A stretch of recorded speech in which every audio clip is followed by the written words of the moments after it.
ये है विविध भारती।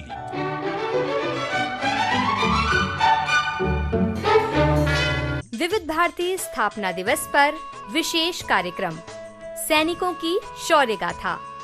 आज सुनेंगे सेवानिवृत्त जांबाज लेफ्टिनेंट कर्नल मनोज कुमार सिन्हा सेना मेडल की शौर्य गाथा, उन्हीं की जुबानी।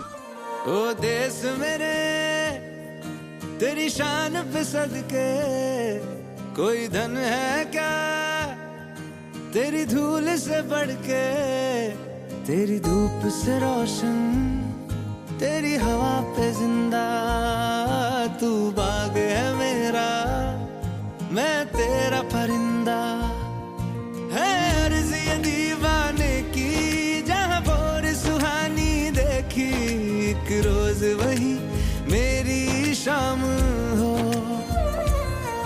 कभी याद करे जो जमाना माटी पे मर मिट जाना, जिक्र में शामिल मेरा नाम हो। जो भरा नहीं है भावों से, बहती जिसमें रसधार नहीं, वो हृदय नहीं है पत्थर है जिसमें स्वदेश से प्यार नहीं। दोस्तों, ये पंक्तियां इस कार्यक्रम की शुरुआत में पढ़ने की इच्छा हो गई, इसलिए पढ़ रही हूँ क्योंकि हमारे सामने जो शख्सियत है उनके बारे में जितना भी कहा जाए वो कम है। उन्होंने बहुत सारे युद्ध का सामना किया है और जैसा कि होता है कि युद्ध में जीत होती है, हार होती है, कुछ मिलता है, कुछ खोते हैं, लेकिन इन्होंने एक ऐसा भी युद्ध जीता है जिसमें कि उन्हें जीवन दान मिला है। जी हाँ, शूरवीर योद्धा जिनकी वजह से हम सुरक्षित हैं। बहुत सारे दुश्मनों का इन्होंने सामना किया, उन्हें धूल चटाई और ऐसे आगे बढ़ते रहे कि वो पंक्ति याद आती है, वीर तुम बढ़े चलो, धीर तुम बढ़े चलो। ये सब जब सुनते हैं तो एक रोमांच सा होता है, कहीं ना कहीं वीर रस में हम डूब से जाते हैं। तो आज कुछ कार्यक्रम ऐसा ही होने वाला है क्योंकि हमारे साथ हैं लेफ्टिनेंट कर्नल मनोज कुमार सिन्हा जी। स्वागत करते हैं कार्यक्रम में आपका। नमस्कार रेणु जी, बहुत बहुत आभारी हूँ मैं आपका। आपने मुझे ये मंच दिया, ये अवसर दिया अपने श्रोताओं से मुखातिब होने का। ये मंच जो है वो गौरवान्वित है आप जैसे योद्धा के आने पर। अच्छा, कार्यक्रम के शुरू में ही बता देते हैं अपने साथियों को कि भाई यहाँ पर केवल वीर रस की बात नहीं होगी। मनोज जी स्वयं कवि भी हैं, अब तो बहुत सारी विधाओं में पारंगत हो गए हैं। वो विधाएं कौन कौन सी हैं? तो शुरुआत करते हैं, सेना में आपका पदार्पण कैसे हुआ? जो मेरा सेना में आने का जो कारण था वो ऐसा कोई भव्य कारण नहीं है। मैं नहीं चाहूँगा कि आज के युवा जो हैं वो उसका अनुसरण करें, लेकिन जो सत्य है वो ये है कि मैं जब पढ़ रहा था, पिताजी मेरे वायुसेना में थे तो उन्हीं के साथ रहता था और गांव जाता था, तथा जाता था। तो उस समय नॉर्मल महत्वाकांक्षाएं ज़्यादा होती थी, जो परिवार का ही था, पिताजी का सबका था, इंजीनियर बनेगा, डॉक्टर बनेगा, ऑफिसर बनेगा, पायलट बनेगा, बस ये था। मुझसे ज़्यादा परिवार की ये महत्वाकांक्षाएं थी, उसी को जी रहे थे। पिताजी चाहते हैं कि बन जाए कुछ, तो उस वजह से मैं सेना में भर्ती हुआ अधिकारी बनने के लिए। अगर मैं कहूँ कि मैं किसी जज्बे से ओत प्रोत होकर गया था तो वो शायद सही नहीं होगा। तो वर्दी का आकर्षण ईमानदारी से कहूंगा तो उस समय ऐसा नहीं था। बस ये था कि यार मेरा परिवार चाहता है मैं उनकी आकांक्षाओं पर मैं पूरा उतरूं, तो उस समय मैं चला गया। उसके पीछे एक थोड़ा सा कारण भी था, मैं बताऊंगा। मतलब कारण ये था कि मैं एयरफोर्स कैंटोनमेंट में रहता था, बड़ा सिक्योर्ड होते हैं, सब सुविधा संपन्न बढ़िया लाइफ होती है, और मैं थोड़ा उतना वेल अवेयर भी नहीं था। मुझे इतनी कोई देश में क्या है नहीं है, मुझे देश बहुत बढ़िया लगता था जी। अब वैसे तो कहें कि मतलब उसकी अच्छी अच्छी चीजें आप देखते हाँ जी। मुझे कोई कमी नहीं लगती थी। हालांकि मैं गांव में जाता था, बिहार के गांव का रहने वाला हूँ, सड़क नहीं थी, बिजली नहीं थी, लेकिन उसमें मुझे कोई कमी नहीं लगती थी, बहुत बढ़िया लगता था। तो मैं बड़ा प्रसन्न तो यहाँ जानना चाहेंगे कि किस गाँव से आप हैं? मैं बिहार के गाँव है किसरी टोला, फुलवरिया पोस्ट ऑफिस के अंदर आता है, वो छपरा जिला के अंदर, मैं वहां का रहने वाला हूँ जी। और पिताजी एयरफोर्स में थे, ट्रेन में जाते थे एक जगह से दूसरी जगह, तो दिन दिन तक लग जाते थे। मैं खिड़की के पास ही खड़ा रहता था और मुझे अपना देश बहुत बढ़िया लगता था। खेत गुजर रहे हैं, नदियां गुजर रही हैं, छोटे छोटे गांव गुजर रहे हैं, रात के समय टिमटिमाते हुए कोई दीपक दिख गया। मुझे बहुत आनंद आता था कि बहुत बढ़िया देश है यार, क्या कमी है, बढ़िया। धरती सुनहरी अंबर नीला हो, धरती सुनहरी अंबर नीला, हर मौसम रंगीला, ऐसा देश है मेरा हो, ऐसा देश है मेरा, ऐसा देश है मेरा, हाँ ऐसा देश है मेरा। बोले पपीहा कोयल गाए, बोले पपीहा कोयल गाए, है सावन घिर के आए, ऐसा देश है मेरा, हो ऐसा देश है मेरा, ऐसा देश है मेरा, हाँ ऐसा देश है मेरा।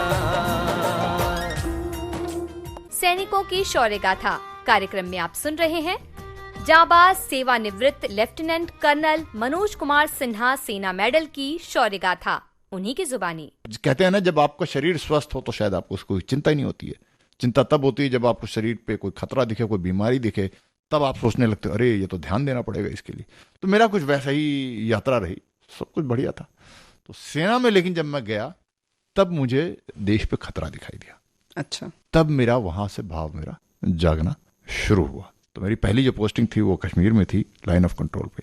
तो मैं गया तो मैंने कहा ना कि हाँ, ज्योग्राफी में हमने पढ़ा था कि इस देश की एक सीमा है, बाउंड्री बना पे थे भारत का, लेकिन उसके पहले मैंने बाउंड्री बॉर्डर देखा ही नहीं था, नेपाल बॉर्डर भी नहीं देखा था, कहीं गया ही नहीं था। तो एक मन में ऐसे ही था कि अनंत है अपना देश, चलते ही जा रहा है। ट्रेन में चले जाओ 3 दिन 4 दिन खत्म ही नहीं होता है, बहुत बढ़िया देश है। कहीं एलओसी दिखाई नहीं, हाँ, कहीं मुझे सीमा कहीं नहीं दिखी जी। तो जब उधर गए हम और जवानों के साथ चलते जा रहे थे, पहली पोस्टिंग में लाइन ऑफ कंट्रोल पे थे, बटालियन हेडक्वार्टर से आगे कंपनी से आगे बढ़ते गए। तो एक समय आया कि मेरे बगल वाले जवान ने मेरे कंधे पे थपथपाया कि साहब रुक जाओ। मैंने क्या हो गया? बोला साहब हमारा इलाका खत्म हो गया, ये देखो। अच्छा। इसके आगे एक कदम बढ़ाएंगे तो गोली मारेगा, वो देखो पाकिस्तान का पोस्ट है। मैं ये सोच कर बड़ा हुआ कि मेरा देश तो अनंत है, और आज मुझे यहाँ सीमा दिखा दी गई, और उस सीमा की भी कोई गारंटी नहीं, क्योंकि सामने जो शत्रु था उसको ये सीमा भी स्वीकार नहीं थी। उसकी ये मंशा कि हम इसको भी तोड़ देंगे, इस पे भी कब्जा करेंगे। तो रेणु जी, जब हमने पलट के वहां से उस स्थान पे जब मैं घूमा इस विचार के बाद वापस अपने देश की तरफ, तो मुझे देश समझ में आना प्रारंभ हुआ।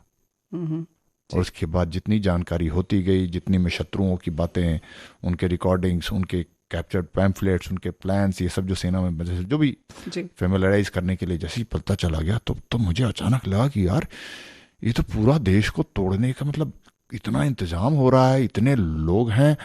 और वाकई में उस समय जो था वो आतंकवादी भी वो थे जो यूएसएसआर, जो सोवियत संघ था पुराना, जी, वो ये मानते थे कि हम अफगानिस्तान में सोवियत आर्मी को परास्त करके आए हैं, तुम कौन सी चीज हो। थोड़ी देर को वाकई लगा कि यार ये चुनौती बड़ी गंभीर है।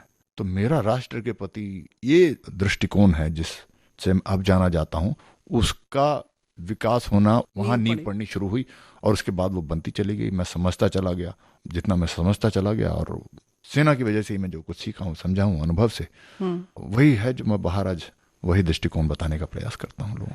दृष्टिकोण की बात जो है वो तो सच में बहुत बड़ी है, लेकिन फिलहाल जो आपके संघर्षों की बात है, जो आपने लड़ाई लड़ी है, आपके खैर वैसे तो वैचारिक युद्ध भी चल रहे हैं, बहुत संघर्ष चल रहा है आपके दिमाग में, वो सब जो है आप बयां करते हैं, लेकिन पहले जो आपने वाकई जो जीवन से लड़ाई लड़ी है, जिसमें आपने काल को भी ठेंगा दिखा दिया अपने धैर्य, साहस और शौर्य के दम पर, उसकी कहानी सुनना चाहते हैं। एक शब्द बस है, वो काल को कोई ठेका नहीं दिखा सकता। यमराज की कृपा थी, उन्होंने कहा दया किया, जा बेटा जी ले। जी, मतलब जीवन को आप खींच लाए कह सकते हैं। हाँ, नहीं, यमराज ने दे दिया। किसी का औचित्य नहीं है यमराज के सामने। मृत्यु के सामने नतमस्तक रहना ही चाहिए, रहना पड़ेगा। हमें अगले पल का भरोसा नहीं। किसी को हल्का सा भी गुमान हो तो ये गलत है। लेकिन इसको मैं इस तरीके से लेता हूं कि जब मुझे गोली लगी थी तो ऐसा मैं गिरा हुआ था। किस सन की बात है? मई 2000 की बात है। 31 मई 2000। 31 मई 2000 जी। आतंकवादियों से लड़ रहा था मैं। तो जैसे ही मुझे गोली लगी मैं जमीन पे गिर गया। जब भूमि पे मैं गिर गया तो मैं ये समझ गया कि मेरी मृत्यु की यात्रा प्रारंभ हो गई। और रेणु जी, मैं उसको भाषा में डालने का प्रयास करूंगा, लेकिन उस अनुभव के लिए भाषा का निर्माण हुआ नहीं है, शब्द नहीं है। हाँ, क्योंकि भाषा का निर्माण इसलिए नहीं हुआ कि उस अनुभव से गुजरने के बाद वापस आकर कोई भाषा की रचना करता नहीं जी। रचना तो आदमी अपने अनुभव के हिसाब से करता है। कोई व्यक्ति जो है, जो जिसने भाषा का निर्माण किया, जो वो देखता है, सुनता है, कोई भाव होता है, उसको परिभाषित करने के लिए शब्दों का निर्माण करता है। लेकिन उस भाव को, उसका अनुभव करने के बाद कोई आता नहीं, तो निर्माण कैसे करेगा? पहले तो ये बताना पड़ेगा हमारे श्रोताओं को कि गोली कहाँ से लगी थी और कैसे लगी थी। हुआ ऐसे था कि मैंने एक गांव था, उसको घेर लिया था रात को हम लोगों ने, और मुझे अंदेशा था कि अंदर कुछ आतंकवादी होंगे। रात को हमने 2 बजे घेर के बैठ गए हम लोग चुपचाप, और जैसी सवेरे हुआ मैंने घोषणा करी कि भाई हम लोग आ गए हैं और हम चाहते हैं कि साधारण जो नागरिक हैं उनको किसी को कोई नुकसान ना हो। तो उनको अनाउंस किया कि भाई आप सब लोग बाहर आ जाएं। जब सब बाहर आ जाएंगे तब हम अंदर जाएंगे कि यदि आतंकवादी हुए तो मुठभेड़ होगी जिसमें कि आप लोगों को कोई हानि ना हो। तो इसमें समय लग जाता है। सुबह सुबह 5 बजे किसी भी गांव को घेर के अचानक बोल देंगे तो फिर थोड़ा तो समय लगेगा, ये लोग तैयार होंगे, कुछ तो घंटा 1.5 घंटा लग जाता है। और हम तब तक वेट करते हैं, प्रतीक्षा करते हैं कि भाई पूरा जब तक निश्चित ना हो जाए कि हर एक साधारण नागरिक निकल चुका है तब तक हम लोग नहीं जाते अंदर। लेकिन अंदर थे उस दिन, वो समय नहीं मुझे पता था, ये बाद में मेरे सीओ साहब को पता चला उनके सूत्रों के माध्यम से। तो उन्होंने बाद में ये सब मुझे बताया अस्पताल में कि वे अंदर काफ़ी आतंकवादी थे। थोड़ी सी हमारी वो साख बन गई थी, एक हमारी कीर्ति सी बन गई थी। आतंकवादियों के बीच में हमारा भय था कि एक बार घेर लिया इस कैप्टन ने तो बचता कोई नहीं है। लेकिन उसका श्रेय मुझे नहीं, मेरे जवान बहुत बहुत बहादुर थे। ऐसा होता है कि अगर आपने कांटेक्ट अगर आतंकवादी के साथ दोपहर या उसके बाद किया हो तो उनके पास एक आशा होती है कि लड़ाई को थोड़ा लंबा खींचे, अंधेरा हो जाए तो शायद निकल पाएंगे। तो लेकिन अब सुबह सुबह घेर लिया तो उन्होंने कहा कोई चांस ही नहीं, कोई अवसर ही नहीं है कि बच पाएंगे, निश्चित है कि ये सबको लपेट देगा। तो उनके पास एक ही रास्ता था, उसमें से 3 व्यक्ति ने जो थे फिर उन्होंने वॉलंटियर किया कि भाई सब भी मरने से अच्छा है कि हम 3 जाएं, फिदाई बन के इस कैप्टन को गिरा देते हैं, कैप्टन को खत्म कर देते हैं, उसके बाद फिर शायद बाकियों का चांस बन पाएगा। तो उस योजना में हम चूंकि अंदर गए नहीं थे, अंदर वो क्या कर रहे थे हमें पता नहीं। तो वो 3 व्यक्ति जो है वो गांव के दूसरे कोने में एक घर से पीछे पीछे होते हुए चले गए और वहां से उन्होंने ललकारना प्रारंभ किया। रेणु जी, मैं यहाँ पर एक बात बताऊं कि आप किसी भी पेशे में हो सकता है कि गलती हो जाए तो आप उसको गलती को शायद ठीक कर पाए, दूसरा अवसर भी मिलता है। हम और आप बात कर रहे हैं, अगर मुझसे कुछ शब्दों में हेराफेरी हो जाएगी तो मैं रीटेक कर लूंगा, आप मुझे इस बात की अनुमति देंगे। लेकिन सिपाही जब करता है और अगर गलती करता है तो he pays, you generally pay with blood, at times life, at times limb. या तो रक्त बहता है या जीवन जाता है या हाथ या पैर या कुछ ना कुछ शरीर का कोई अंग का नुकसान हो जाता है। तो मुझसे उस दिन एक भूल हुई। तो मेरे समझ में आ तो रहा था कि ऐसा होता नहीं है कि आतंकवादी ललकारे, अक्सर आतंकवादी छुपे रहते हैं और इस बात की आशा रखते हैं कि शायद हम उन्हें ना ढूंढ पाएं, वो एक चांस लेते हैं और कई बार सक्सेस भी होता है। हमें बाद में पता चलता है कि यार पूरा ढूंढा, हमने फलां जगह तो ढूंढा नहीं, बाद में पता चलता सूत्रों से कि वो फलां जगह छुपा था। लेकिन यहाँ पर वो खुद अपनी लोकेशन बता रहा था तो मुझे लगा ये कुछ तो अलग है, लेकिन फिर भी वो मैं कर गया और उस तरफ चल पड़ा। मेरे साथ मेरी टीम भी थी। गोलीबारी वहाँ से स्टार्ट हुई, पहले मेरे एक जवान को लगी तो उसके बाद फिर उसको हमने गाड़ी बुलाया, उसमें डाला उसको। तब तक हम आगे बढ़ते गए। पाँव में लगी थी थाई में, थाई वाई को तो ऐसा है ना आर्मी में कुछ ज़्यादा सीरियस ले लेता नहीं, बोला ये तो चलो खरोच मानते हैं हम। जैसे जो मेन क्रिटिकल वाइटल ऑर्गन जिसको हम मानते हैं उसको पेट और हार्ट और सर वगैरह इसमें ना लगी हो, लंग्स वंग्स में, तो बाकी बोला ठीक है यार ये चलता रहता है। तो हाथ पैर की गोली तो कोई बात नहीं, लेकिन हुआ ये था कि उसमें भी कोई जुगुलर वेन होती वहाँ लग गई थी उसको, तो वो भी बाद में पता चला मुझे। तो खैर उसको हमने गाड़ी में डाल के भेज दिया और हम आगे बढ़ रहे थे। तब तक अब 2 आतंकवादी जो है तो खुलेआम सामने से चिल्लाते हुए हमारी तरफ दौड़ पड़े। अच्छा। धावा कर दिया गोलियां चलाते हुए। तो हम सब ने गोलियां चलाई और फटाफट पोजीशन भी लिया। तो मैंने भी पोजीशन ले ली थी एक तरफ उस गली में, एक तरफ दीवार के पीछे तक की गोलियां सब चला रहे थे। किसकी गोली लगी पता नहीं, लेकिन वो दोनों गिर गए। लेकिन हुआ क्या कि मेरे भी 2 जवान गिर गए और जब वो गिरे हुए थे तो मैं देख रहा था काफ़ी बुरी तरह से घायल हो गए थे, काफ़ी नज़दीक से लगा था। उनको निकालने के लिए मैं गया वहाँ, मैंने पोजीशन से निकला, मैं भी सड़क के बीच में गया, उनको उठाने का प्रयास कर रहा था। मैं देख रहा था कि समाप्त हो जाएंगे। एक ने दम तोड़ दिया था मेरे हाथों में, दूसरे को मैं कर ही रहा था। तब तक एक आतंकवादी था वो उठने का प्रयास कर रहा था, गिर गया था वो भी, दोनों आतंकवादी भी गिर गया था। तो मुझे लगा ये तो गिर ही गए हैं, मैं अपने जवानों को बचा रहा था। पर फिर मैंने दूसरी गलती करी।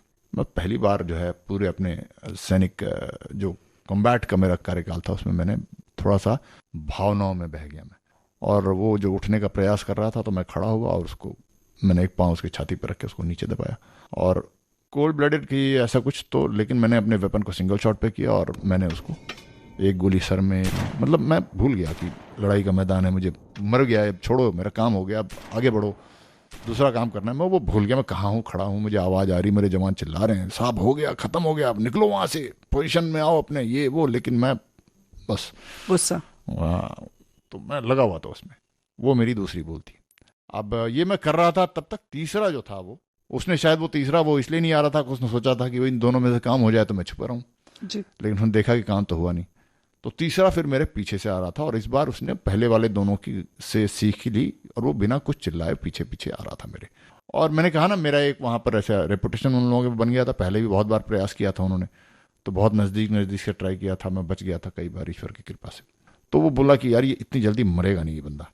मुझे ऐसा लगा कि पीछे कोई आ रहा है, तो फिर मैंने ये तीसरी गलती करी कि मैं पीछे घूमा लेकिन पीछे घूमते घूमते मुझे एक काम करना चाहिए था कि वो हथियार जो मैं नीचे की तरफ मेरा पॉइंटेड था उसको मुझे सीधा करना चाहिए था, वो मैंने नहीं किया।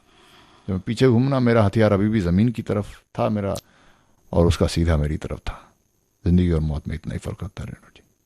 उसकी ट्रिगर पहले चल गई, मेरा जबड़ा फाड़ते हुए निकल गई, गला फाड़ते हुए जबड़ा निकल गई। तो ये आपको यहाँ पे चिन्ह, जी हाँ, जिसको मेरे ठोड़ी पे लगी। कहते हैं। हाँ, ठुड्डी। ठोड़ी पे लगी और अंदर थ्रोट से फाड़ते हुए पीछे गले से निकल गई, स्पाइनल कॉर्ड के बाईं तरफ से निकल गई। और जबड़ा मेरा जो है बायां वाला वो अलग फाड़ के बाईं तरफ से बाहर आ गया, पूरा उड़ गया। बस ये कहानी थी। मैं गिर गया उसके बाद जमीन पे, खून आपका जमीन पर। हाँ जी। फिर आपने सोचा कि ये भारत माँ को हम अपने रक्त से सींच रहे हैं। हाँ, ऐसे ही लग रहा था उस समय, तो यही क्या विचार आ हो रहे रहा थे था? क्योंकि मेरा थ्रोट से निकला था फाड़ के पूरा, तो सांस लेना थोड़ा मुश्किल हो रहा था। अच्छा। मेरे में इतनी शक्ति नहीं मैं उड़ जाऊं कुछ करूं, नहीं, वो नहीं है। बट हाँ, सांस मुझे लेना चाहिए, उसका प्रयास करते रहना चाहिए। ये मेरा इस समय, इस क्षण का मेरा एक कर्म है। अच्छा, उसमें मैं प्रयास कर, ये आपको आभास हो रहा था। हाँ, तो मैं कोशिश कर रहा था, मैं सांस खींचता रहा हूँ, मुश्किल हो रहा था जी। खींचता रहा बस। तो उसके बाद जो है फिर मुझे लगा कि मेरे जवान उठा रहे हैं, लेके चल रहे हैं। तो गाड़ी में एक डाला उन्होंने, वो गाड़ी जो होती है आर्मी में कैस्पर माइन, एमपीवी बोलते हैं, माइन प्रोटेक्टेड गाड़ी, वो चारों तरफ से बंद होती है। कंफर्ट के लिए वो बनी नहीं है, तो वो गोलियां से बचाव हो, सब हर तरीके से होती है, लेकिन वो चारों तरफ से सील हो जाती है, तो बड़ा घुटन सी हो रही थी थोड़ी। और उसमें जो दरवाजा होता है उसका लीवर ड्राइवर के पास होता है। अच्छा। पीछे से ही एक दरवाजा होता है, ड्राइवर वहीं से चढ़ता है, पीछे से ही, साइड में नहीं होता। तो वो ड्राइवर लीवर खोलता है तो दरवाजा खुल जाता है। तब मैं उसमें बैठा, और वो कंफर्ट के लिए, मैंने कहा ना, वो आराम के लिए बनी नहीं होती है। सस्पेंशन भी कुछ खास तगड़ा नहीं होता, तो झटका लगता है तो अच्छे से लगता है उसमें। हाँ, क्योंकि वो उसके लिए, आराम के लिए बनी नहीं है वो। जी जी। तो मुझे लगा कि यार ये तो श्रीनगर यहाँ से 1.5-2 घंटे आना, ऐसे ही अंदाजा लगा रहा था। मैंने कहा इतना देर तो नहीं खींच पाऊंगा मैं सांस। मैंने कहा यार संभव नहीं है, मन में ये सोच रहा हूँ संभव नहीं है। और मैं ये सोच रहा हूँ कि जब संभव नहीं है तो छोड़ देता हूँ, काहे खींच रहा हूँ, संघर्ष कर रहा हूँ। और जैसे ही मैंने ये विचार आया मेरे मन में कि यार संभव नहीं है, इतनी देर तो नहीं खींच पाऊंगा मैं, तो वो ड्राइवर ने लीवर खींचा और दरवाजा खुल गया, और मुझे हेलीकॉप्टर के रोटर की आवाज आई। अब नियति देखिए रेणु जी, मैंने कहा ना, जो पहला लड़का मेरा घायल हुआ था उसको मैंने गाड़ी में डाल के भेज दिया था, मैसेज चला गया था, उसके लिए हेलीकॉप्टर आया था, लेकिन उसके जुगुलर वेन में लगी थी, थाई में, उसको जैसे ही डाल रहे थे हेलीकॉप्टर में, उसका देहांत हो गया। अब जो होता है सेना में सिखलाई कि भाई इनकाउंटर चल रहा है, तो पायलट ने बोला कि ठीक है, जब तक इनकाउंटर खत्म नहीं हो जाता मैं रुकता हूँ, भगवान न करे फिर आवश्यकता पड़ जाए, नहीं तो फिर ये पार्थिव शरीर लेके चले जाएंगे। उस वजह से हेलीकॉप्टर अभी वहीं रुका हुआ था और अभी बंद शायद करता रोटर, लेकिन तब तक शायद मैसेज आ गया हुआ कि, तो मुझे वो रोटर की आवाज़ आई। तो मैंने कहा ना, मैं छोड़ने वाला था कि यार अब नहीं खींच पाऊंगा, छोड़ता हूँ, तब तक रोटर की आवाज़ है। मैंने कहा मनोज कुमार पकड़ ले थोड़ी देर और सांस। हाँ, तो मुझे फिर हेलीकॉप्टर में डाल दिया। हेलीकॉप्टर में मेरे साथ एक और लड़का बैठ गया और हम उड़ पड़े। तो बहुत सारे लोगों को श्रेय है, कईयों का नाम मैं जानता हूँ, शायद कईयों का नहीं। तो पायलट भी थे उस समय, एक वो भी सिन्हा ही थे, मेजर सिन्हा और कैप्टन थोंगे, तो वो लेके चल रहे थे। अब उसमें भी मुझे समय का पता नहीं चल रहा था, कितना समय हो गया, शायद 15-20 मिनट तो हो ही गए होंगे। अब मैं सर जो है वो पीछे ऐसे लगा के पड़ा हूँ, सांस ले रहा हूँ, और मेरे मन में विचार आ रहा है कि नहीं खींच पाऊंगा। जैसे ही मेरे मन में ये विचार आया कि मैं नहीं खींच पाऊंगा, तो मेजर सिन्हा साहब जो थे वो ऐसा लगा कि पायलट को सुनाई दे गई होगी मेरे मन की बात। वो पीछे मुड़े और जोर से मेरी तरफ देख के चलाए, look Manoj BB cantt, look Manoj BB cantt. वो बीबी कैंट है, वो कैंट है श्रीनगर का। Look Manoj BB cantt, hold on. मैंने थोड़ा सा कनखी से देखा उस तरफ जहां वो इशारा करा उन्होंने, तो मुझे हेलीपैड दिखाई दिया, वहाँ एक एम्बुलेंस खड़ी दिखाई दी, और वो फौज के जो हॉस्पिटल के जो कर्मचारी होते हैं, नर्सिंग असिस्टेंट बोलते हैं, वो स्ट्रेचर लेके बाहर खड़े दिखाई दिए। मैंने कहा यार मनोज कुमार फिर पकड़ ले थोड़ी देर और फिर पकड़ लिया, डाला, ले गए हॉस्पिटल में। हॉस्पिटल में आईसीयू में घुसते ही वो चीड़ फाड़ शुरू हो गई। अच्छा, उसके पहले ये घाव आपका पूरा वैसे ही खुला हुआ था? हाँ, खुला हुआ था, सब कुछ वैसा ही सब था? सीधा, कुछ नहीं हुआ, कोई ड्रेसिंग नहीं, कुछ नहीं, सीधा। वो ड्राइवर जो था वो कैस्पर का, वो सीधा उसको हेलीकॉप्टर दिखाऊं उस तरफ लेके चल दिया। उसने अपनी बुद्धि लगाई तो अब मुझे लग रहा था चिड़फाड़ हो रही है, मतलब कपड़े वपड़े हो जा रहे हैं, कुछ कर रहे थे वो लोग। अब मैं धीरे धीरे मेरा वो जो है वो कॉन्शियसनेस खत्म हो रहा था। शायद हो रहा था या इंजेक्शन लगा दिया गया था, मुझे नहीं पता क्या हुआ, लेकिन हो रहा था। तो आखिरी मेरे शब्दों में मैंने डॉक्टर से यही पूछा था, मैं doctor will I survive again, not that I wanted to और आई वांटेड टू डाई और I wanted to survive, just as a matter of fact कि भाई क्या है भविष्य मेरा, बताओ आपके हिसाब से। तो वो तो डॉक्टर की ट्रेनिंग होती है। हालांकि बाद में डॉक्टर ने बोला था कि भाई तुम्हारा ये आखिरी क्वेश्चन जो था ना, और जब मैं आखिरी जवाब दे रहा था उस समय मुझे लगा तुमने अपना आखिरी शब्द बोल दिए और मैंने तुमसे आखिरी बात कर ली और मैंने तुमसे झूठ बोला है, क्योंकि डॉक्टर ने बोला यस यस विल सर्वाइव। अब वो बोलते थे कि मुझे पूरा विश्वास था कि मैं झूठ बोल रहा हूँ, लेकिन कर्म है, करना है। ले गए ओटी में, फिर ऑपरेशन हुआ, सब कुछ हुआ। जब बाहर आए तो मैं बेहोश ही था, लाइफ सपोर्ट सिस्टम पे था मैं। जब मेरी आँख खुली, होश आया मुझे, तो लाइफ सपोर्ट सिस्टम पे सारे गैजेट लगे हुए हैं और मुझे चेतना आई। तो मैं देख रहा हूँ कि मैं अपने शरीर का कोई अंग हिला नहीं पाया। शायद वो एनेस्थीसिया का इफेक्ट था या वैसे, पता नहीं, वो मैं नहीं जानता। लेकिन जो बोलते हैं ना, थोड़ा सा उंगली भी नहीं हिला सकता था। अपने चेहरे में कुछ अगर एक्सप्रेशन देना हो तो होंठ हिलाता आदमी, गाल हिलाता है, कुछ नहीं कर पाया। कोई मांसपेशी में हिला नहीं पा रहा था, छोटी सी भी। तो मैं लेटा हुआ हूँ ऐसे ही और देख रहा हूँ क्या कर रहे हैं, और मेरी सांस जा रही है। अब मुझे लगा कि मैं बताऊं, क्या बताऊं, ना मैं बोल सकता हूँ, ना हिल सकता हूँ, ना उंगली हिला सकता हूँ। खैर उन लोगों को शायद वो गैजेट वेजेट में पता चल गया होगा कुछ, तो उन्होंने कुछ किया।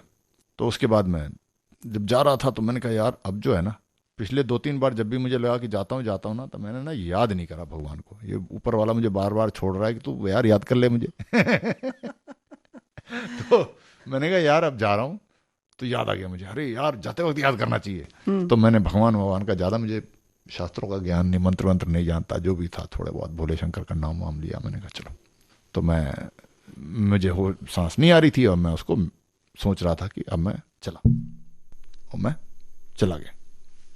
मेरी तरफ से मैंने मृत्यु का अनुभव कर लिया कि गया।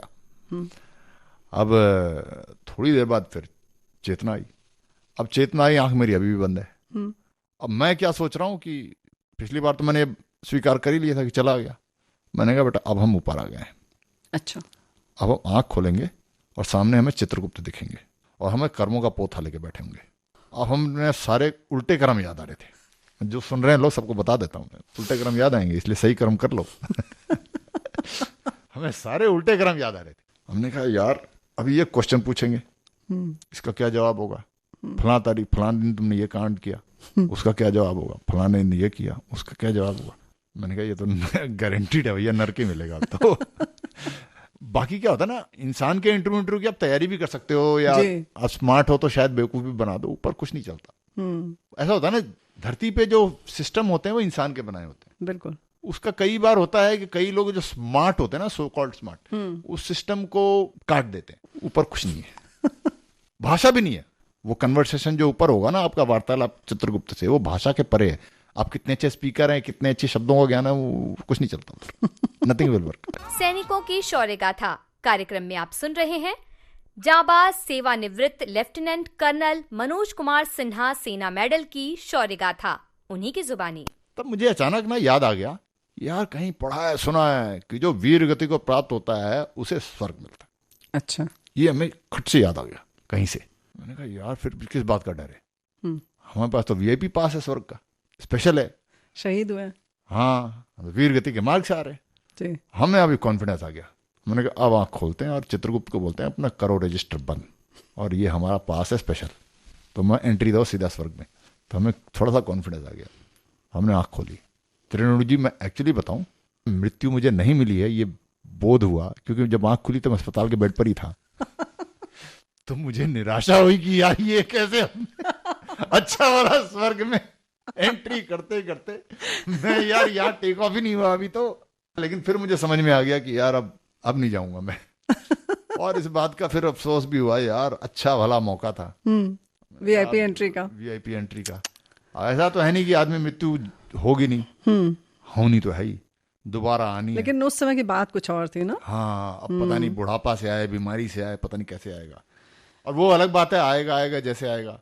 अब कर्मों का हिसाब, अब कर्म करके जाना पड़ेगा।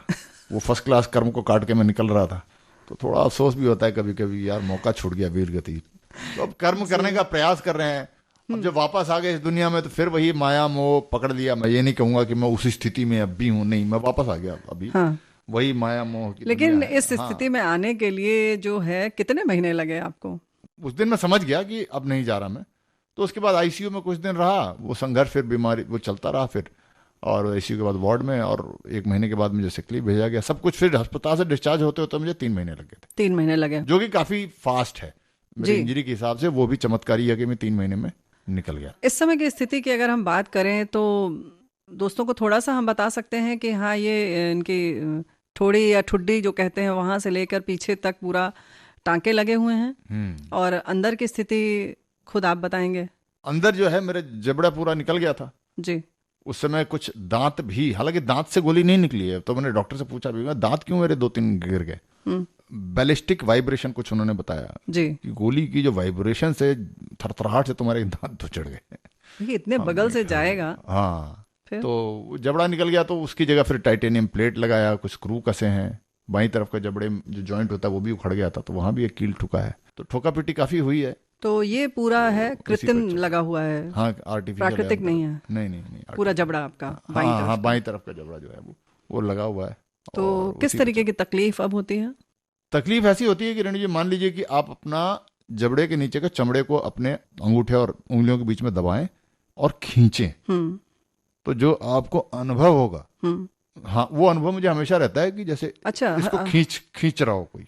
वो अनुभव हर समय रहता है, खिंचाव रहता है। हमेशा रहता है। ओ, और पीड़ा थोड़ी कम होती है क्योंकि मेरे यहाँ के सेंसेशन बाई तरफ के चले गए, क्योंकि सारे नर्व उड़ गए हैं ना, जो सेंसेसरी नर्व होते हैं जी। वो सब छितर बितर हो गए थे। ओहो। तो पीड़ा भी मेरे को शायद होती भी होगी, तो मुझे पता नहीं चलता। हालांकि शुरू में ये भी होता था कि जब मैं भोजन करता था या रोटी को टुकड़ा डालता था, तो मेरे बाई तरफ का जो होंठ है नीचे वाला, उसमें सेंसेशन नहीं है, लेफ्ट साइड। तो इसमें कंट्रोल भी नहीं है मेरा। तो कभी कभी रोटी के साथ होंठ भी अंदर चला जाता था। ओहो। और काटते वक्त कट जाता था, और मुझे पता भी नहीं चलता था। सिर्फ मैं देखता था ये स्वाद तो कुछ और आ रहा है, तो पता चला मैं अपने खून का ही स्वाद चख रहा हूँ। ओहो। तब समझ में आता था कि अरे ये तो काट लिया मैंने अपने होंठ। सेंसेशन उसमें नहीं था। अभी भी नहीं है, आदत अभी पड़ भी गई नहीं होगी है। बस लेकिन आपको। अब आदत पड़ गई है, अब शायद अभ्यस्त हो गया हूँ कि मैं होंठ नहीं जाता अंदर। 2-4 महीने में अभी भी चला जाता कभी कभी, वरना अब नहीं जाता। नहीं, शुरू में बहुत कटता था। तो ये है, चल रहा है। बहुत असाधारण सी जिंदगी आपकी, और बहुत अद्भुत कहानी। क्या कहना चाहिए, सच में किसी चमत्कार से कम नहीं है। और अभी भी बोली में भी कहीं ना कहीं थोड़ा सा अंतर सा आ गया है आपके बोलने में। हाँ, थोड़ा सा आ गया है। कुछ लोगों को आवाज पसंद आती है, मैं उनको पता क्या बोलता हूँ कि इस गले से बारूद गुजरा है, तो थोड़ी तो उसकी गर्मी रहेगी। क्या बात है, उसकी गर्मी है। बात बिल्कुल सही है, लेकिन कुछ शब्द आपको बोलने में तकलीफ होती होगी कहीं कहीं। हाँ, वो हो जाता। फिर भी आपने वाकई एक जो संघर्ष किया है अपने जीवन से और अपनी जिंदगी के लिए, वो वाकई सलाम के लायक है। हम सभी श्रोताओं की ओर से आपके इस जज्बे को सलाम करते हैं। बस वो ईश्वर की जो कृपा है, जो उनका आदेश है, बस समझा। जीवन में यही एक रहता है, समझने का प्रयास करूं कि भगवान क्या चाहता, भाई तू बताओ यार क्या करना है। वो तो चाहते थे ना कि आप फिर से इस धरती पर आए, फिर गीता का ज्ञान दें। हाँ, तो अब आप क्या कर रहे हैं आजकल? वही प्रयास करता हूँ कि किस दिशा में जाऊं, क्या करूं। तो वही समझता हूँ, और जो मुझे लगता है कि शायद ये वो कराना चाहते हैं वो करता हूं। जी, वो कविता आप उस वक्त सुनाना चाह रहे थे। अक्सर जो है वो लड़ाई की बात, जब सेना की बात की, जब भी लड़ाई होती है, तो हमारे मन में, सबके मन में दुनिया में यही ख्याल आता है कि वही लड़ाई है जो शत्रु से लड़ रहे हैं, बम चल रहे हैं, गोलियां चल रही हैं। लेकिन सेना में जो है एक और लड़ाई लड़ी जाती है। उस लड़ाई की बात ज़्यादा इसलिए नहीं होती है कि वो लड़ाई बहुत से सिपाही लड़ते हैं, तो ज़्यादातर तो सिपाही वो कहानी बताने के लिए बचते नहीं, और जब बच जाते हैं वो शायद अपने दिल में लिए बैठे रह जाते हैं या अपने परिजनों में सुना देते हैं बस। और मुझसे सरस्वती ने उसको एक कविता के रूप में बुलवाया, जो मैं लिखा। तो पहली लड़ाई तो वो है जो शत्रु से है, बम से, गोलियों से। दूसरी लड़ाई है जो सिपाही बुरी तरह से घायल हो जाता है, जब उसे साक्षात मृत्यु दिखती है, तो ये दूसरी लड़ाई वो मृत्यु से लड़ता है। और मेरी नियति में ये दोनों लड़ाइयाँ लड़ना लिखा था, और मैंने दोनों लड़ाइयाँ लड़ी हैं। जब मुझे गोली लगी उसके बाद की ये कहानी है। तो जो कहानी मैंने अब तक अभी आपको बताई, उसको कविता में बताता हूँ कि एक लड़ाई खत्म हुई, दूसरी शुरू। वो लड़ाई शत्रु से थी, ये लड़ाई मृत्यु से है। वो लड़ाई सम्मान की थी, ये लड़ाई प्राण की है। लड़ाई वो भी थी मुश्किल, पर ये थोड़ी ज़्यादा है। एक लड़ाई खत्म हुई, दूसरी शुरू। अब वो दूसरी अवस्था जो मैंने बताया, मैं ज़मीन पर गिर गया था, खून बह रहा था, भूमि पे फैलता हुआ दिख रहा था, सूख रहा था। उस समय की बात है। युद्ध हो और खून बहे सेना में आम कहानी है, पर आज बारी है मेरे खून से धरती की प्यास बुझानी है। विश्वास हमेशा रहता था, विश्वास हमेशा रहता था हर युद्ध जीत कर आऊंगा, पर आज लग रहा इस युद्ध में शायद ना जीत पाऊंगा। एक लड़ाई खत्म हुई, दूसरी शुरू। लड़ाई वो भी थी मुश्किल, पर यह थोड़ी ज्यादा है। अब जब जवान मेरे उठा के चल दिए तब की बात कर रहा हूं मैं, कि उस युद्ध में मैं जवानों से कहता आगे बढ़ो, प्रहार करो। इस युद्ध में वो मुझे कह रहे साहब थोड़ा इंतजार करो। लड़ाई थी वो साहस की और थी वो शौर्य की। लड़ाई ये भी साहस की है, पर ज्यादा है ये धैर्य की। एक लड़ाई खत्म हुई, दूसरी शुरू। लड़ाई वो भी थी मुश्किल, पर यह थोड़ी ज्यादा है। उसके बाद अगली अवस्था है जब मुझे ऑपरेशन थिएटर में ले गए, तो उस समय की बात है।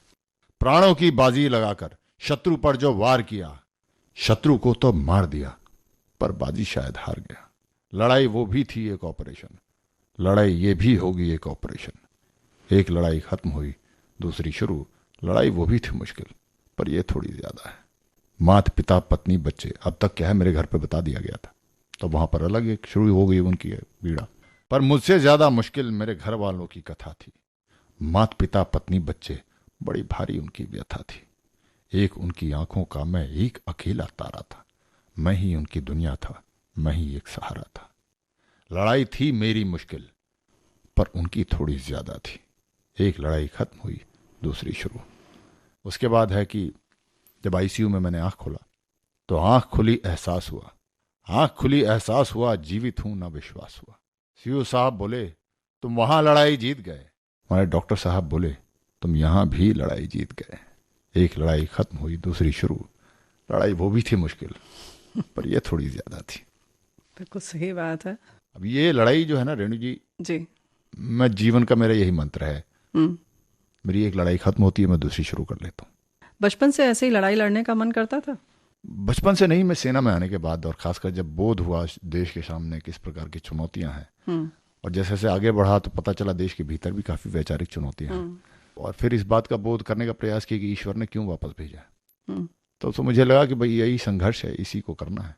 तो मेरे लिए वो एक लड़ाई खत्म होती है और दूसरी शुरू कर देता हूँ मैं। For me a battle over a battle begins, that is what is my mantra of my life. So that is what it is. तो दोस्तों ये थी एक लंबी सी बातचीत, अलग अलग तरीके के संघर्ष, विचारों का संघर्ष, युद्ध का संघर्ष, बहुत सारे जीत हार और उसके साथ जुड़ा दर्शन, कविताएं, इतना विविध रंगी ये हमारा जो आज का साक्षात्कार रहा, वो सिर्फ और सिर्फ हुआ लेफ्टिनेंट कर्नल मनोज कुमार सिन्हा सेना मेडल के कारण और उनके बच्चों के कारण। ये जो सेना मेडल लगाकर बोलना उनकी बेटी को बहुत पसंद है। यहाँ आप आए, आपने इतनी महत्वपूर्ण बातें बताई अपने जीवन से जुड़ी हुई और बाकी हम सब के भी जीवन से जुड़ी हुई जो बातें हैं, जो आपके माध्यम से हमें भी सीखने का मौका मिल रहा है, उसके लिए बहुत बहुत धन्यवाद। बहुत बहुत धन्यवाद। रेणु जी, नाम का आपने जो बात की, तो नाम चाहे जैसे लिया जाए, जितना लिया जाए, बस प्रेम से लिया जाए, सम्मान से लिया जाए, इसी बात की आकांक्षा है। और आपने यहाँ मुझे प्रेम से बुलाया, सम्मान दिया और ये अवसर दिया कि मैं आपके श्रोताओं के, आपके माध्यम से सारे श्रोताओं को अपने दिल की बात कह पाऊँ। इस बात के लिए मैं आपका, विविध भारती का बहुत बहुत आभारी हूँ। इस उम्मीद के साथ कि और तमाम लोगों तक आपकी बात जाए और ये अच्छे अच्छे विचार जो हैं वो उनकी आत्मा तक पहुँचे, दिल तक पहुँचे और कहीं ना कहीं उसको अपनी जीवन में आत्मसात करें। इस उम्मीद के साथ आज की ये बातचीत यहीं पर समाप्त करते हैं। बहुत बहुत धन्यवाद। Thank you so much. नमस्कार। बहुत अच्छा लगा। जय हिंद। बहुत बहुत नमस्कार। वंदे मातरम। जय हिंद। देश के नाम अपनी जवानी लिखी, ये जवानी है क्या जिंदगानी लिखी, बस यहाँ तक कि हमने कहानी लिखी, अब लिखो इसके आगे की तुम दास्तां।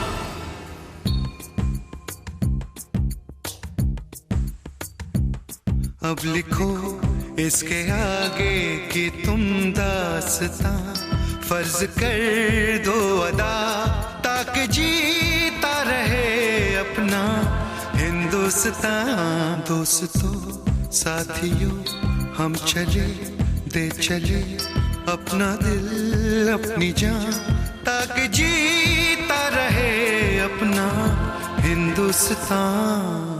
विविध भारती स्थापना दिवस पर आप सुन रहे थे विशेष कार्यक्रम सैनिकों की शौर्य गाथा। आज आपने सुना सेवानिवृत्त जांबाज लेफ्टिनेंट कर्नल मनोज कुमार सिन्हा सेना मेडल की शौर्य गाथा। उन्हीं की जुबानी आपसे बातचीत कर रही थीं रेणु चतुर्वेदी। कार्यक्रम में रिकॉर्डिंग इंजीनियर HR पाटले। कार्यक्रम के प्रस्तुतकर्ता जुबैर खान। अब दीजिए इजाजत। सुनते रहिए देश की सुरीली धड़कन विविध भारती।